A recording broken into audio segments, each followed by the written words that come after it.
What's up, guys? So this is episode 4 of Medaka. Kawai is impervious to my charms. There's a lot to be said in this episode that I think went totally right and totally wrong at the same time.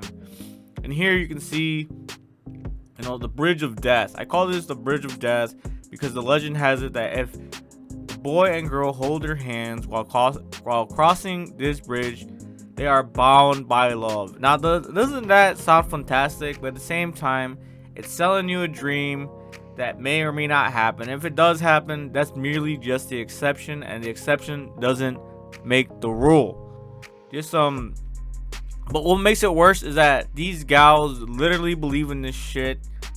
And meanwhile, while it's harmless, it's just Mona's intentions to get Medaka Kurai's attention in this type of way, to go so far to bound him in this curse, bound him in this bridge of death legend. Like, come on, how are you gonna do this?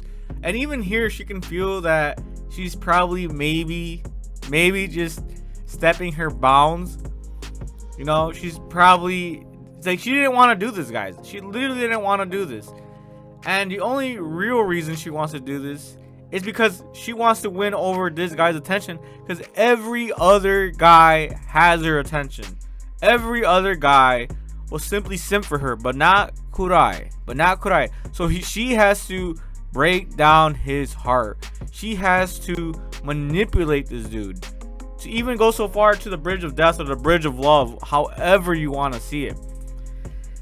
Oh boy. And so, but it did happen. While he didn't grab his hand here, towards the end of the episode, it did happen, but not in the way she wanted. So the bridge of love didn't unfold quite as Mona had hoped, but at least she got to hold Medaka's hand, even if it was technically after the festival had ended.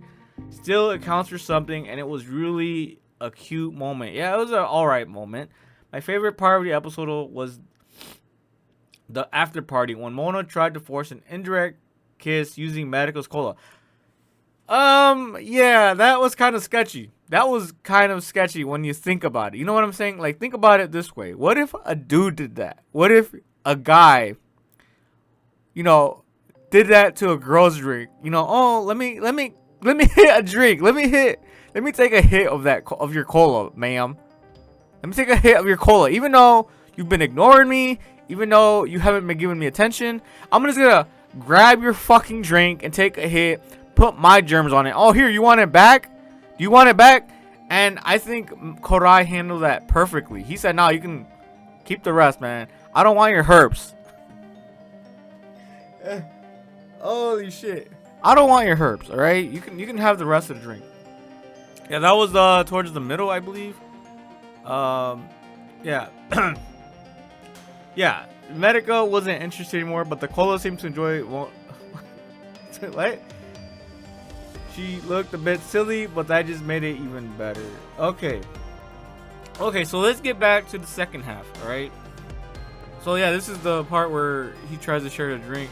She takes his drink. Look, he's holding his drink, and she literally snatches it from his hand. Imagine if a dude did that to a girl. Just snatch the fucking drink out your fucking hand. Bro. No, that shit wouldn't fly. That shit wouldn't fly. So yeah, she snatches her drink and takes a hit. Alright, so she's over here sitting by herself. Alright, fast forward a little bit. She's like beating herself up that she's actually getting feelings for him. Because all her manipulation is affecting her too. Like, it's crazy. Right here, so she takes the hit. She tries to take a drink. She's like embarrassed about it because she knows she's actually having feelings for him. And at the end of it, Kawai is just like, you know what? Just keep the drink. You can see here. Yep. Good day, bro. Take my fucking drink. Hell no, man. How are you gonna do this to a boy? Put your germs everywhere. You can see here, he's not very happy. I wouldn't be happy either, honestly. Anyways, let's get to the meat and bones of this fucking episode. This episode, why nice guys finish last, and why Mono's all over Medaka, right? So this was probably the worst advice, in my opinion. I could be wrong. I could be right. This is what I think. Why nice guys finish last. Because it doesn't always happen like that. Alright, guys? Like, I get it. Like, these guys, they have a good heart. Their heart's in the right place. They want Kurai to treat Mona better. But they don't understand that Mona is doing it for the wrong reasons. She's doing it for completely the wrong reasons. She isn't doing it because she actually likes him. She's doing it because of narcissistic tendencies. The self-centered wench shit. You know, attention seeking, So I get their heart's in the right place, but they don't understand, they don't see it from our point of view. Mona is a manipulative person. Alright, so I can see that. But here's where I really am getting irritated. Why nice guys finish last. You're not supposed to treat a girl nice. Right, let me say that again. You're not supposed to treat a girl nice. You're supposed to treat her like you treat every other person. Do not pedestalize a woman. Do not make her feel like, don't look at her like she's something special. She's just like every other person out there. Every other person out there.